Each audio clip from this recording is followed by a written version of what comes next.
Let me bring you songs from the woods to make you feel much better than you could know.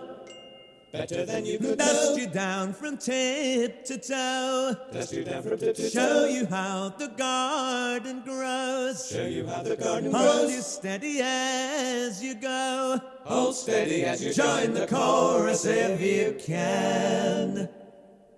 It'll make of you an honest man. So, back to the original suggestion from my makerspace pal.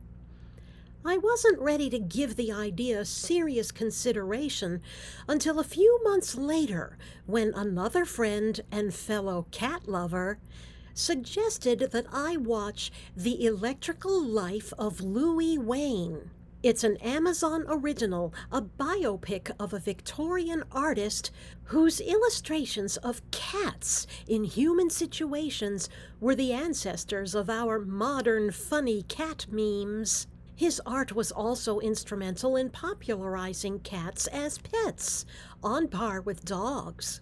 As played by Benedict Cumberbatch, it is obvious from the first frame that Louis Wain was not only artistic, but autistic, in a time period when nobody knew what autism was.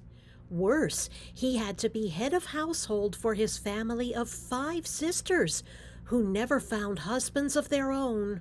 Such heavy practical responsibility was clearly way over his head, despite his immense talent. Rather than marrying a woman of his own social status, who would have brought a substantial dowry to the household, Wain married someone of the servile class, his younger sister's governess, played by Claire Foy. A terrible scandal at the time. But the way their relationship is depicted, it's clear that the governess was the one person in all the world who got him. To the neurodivergent, having someone who truly understands you is the most precious thing in the world. You will give up everything else just so you can have that. It went a long way toward explaining why I had chosen the husbands that I did, in spite of enormous parental pressure to not marry them. Shortly after seeing Louis Wain, I headed up to Connecticut for my 45th high school reunion at the posh Choate Rosemary Hall, but started the drive a couple of days early so I could also take time to reconnect with my roots in Massachusetts. I still feel an enormous connection to the geography of where I grew up and need to return there every few years to recharge at my old haunts like the Brewster Gardens and the Bay Farm Conservation Area. On the long drive north from Maryland, anticipating visiting the shorelines and marshes and the magically woodsy areas with their ponds and streams, I got to thinking about my relationship with trees and forest trails and how it might be considered neurodivergent.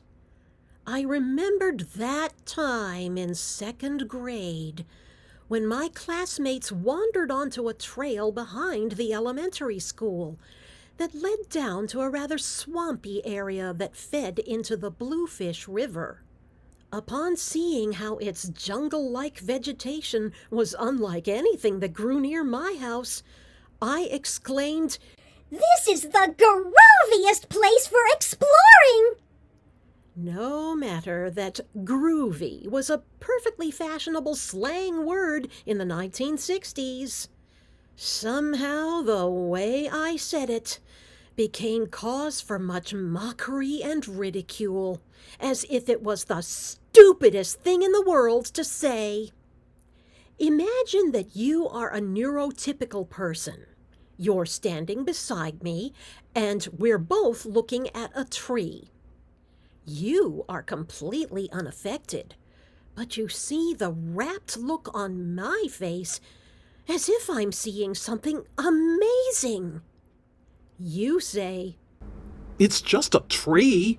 Duh! So what big deal? Where you see a tree, I see magic. To put it in more scientific terms, I see the tree's energy field, the radiance that emanates from it a couple of feet in all directions, beyond its solid physical structure. I see it in an amorphously humanoid form, and if you multiply the effect by putting me in a forest, the place is teeming with fae. The same goes for rocks. I see rocks' energy fields too, and cats exuding luscious softness. I am breathtaken by the translucent beauty and luminous innocence of certain little girls, with an awestruck adoration that is completely non-sexual, as it should be. Oh, and I can also tell when a house is haunted. All this without taking even a microgram of a mind-altering substance. Now, does this mean that I merely have a heightened sensitivity to a broader range of frequencies beyond either end of the visible light spectrum, much the way that Vincent van Gogh saw things? Or am I simply knucking futs? If I had a dime for all the times people have gawped at me as if I were a freak with two heads, I'd have enough money to endow a university. And it never seems to occur to them that they are just as much of a mystery to me as I am to them. Like oil and water. Ever since I started going to pagan events 40 years ago, returning to the mundane world afterward is as wrenching as landing on an alien planet, where the gravity is heavier and the air composition isn't designed for human lungs. Think of the recent red zone air quality days from the Canadian wildfires, and you'll feel what I mean. After 2 days of exploring in Duxbury, Kingston, and Plymouth, I returned to Wallingford for reunion weekend. While there, I attended several workshops. One was a panel discussion on the school's latest initiatives for diversity, equity, and inclusion for its students, including the neurodivergent. Damn it, there's that word again. 3 times from 3 random sources means pay attention. Time to give this a proper investigation. So, on the 8-hour drive back home, and for the next few weeks, I pulled up YouTube and started listening to channels dedicated to this subject. They included Autism from the Inside, The Aspie World, Mom on the Spectrum, Autismatic, and others. Especially revealing was a half-hour talk by Professor Tony Atwood called Could It Be Asperger's? At the 2016 Generation Next conference. Yes, I'm aware that the term Asperger's isn't used anymore because of its Nazi connection. Intermittently, throughout my life, I have compared my own psychology to the definitions of various personality patterns and mental disorders, and come up empty every time. Manic depression? Nope. Paranoid personality disorder? Nope. Obsessive-compulsive, narcissistic, borderline? Nope, nope, and nope. Even the rare times I've had full-blown depression, it's been largely circumstantial. Change the circumstance, end of problem. Bisexual isn't classified as a disorder anymore, and in my case, it's not accompanied by gender dysphoria. The one mental disturbance I will cop to? Complex PTSD, and you're about to find out why. But when I compared myself to the autism list, especially the more subtle ways it presents in girls. I found myself ticking an awful lot of boxes.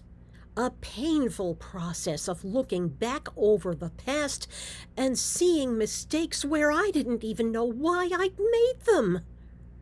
So many things about my life that had never made sense before suddenly started making sense. Let me count the ways. Stay tuned for part 3, where I cover the concepts of stimming, unusual obsessive interests, short-term memory, literal thinking, wrong planet syndrome, zoning out or zoning in, needing lots of alone time, uncomfortable eye contact, echolalia, and technical skills, as I have experienced them. I'm Rosanna Tufts. You've been watching Was It Autism All Along? See you in the next video.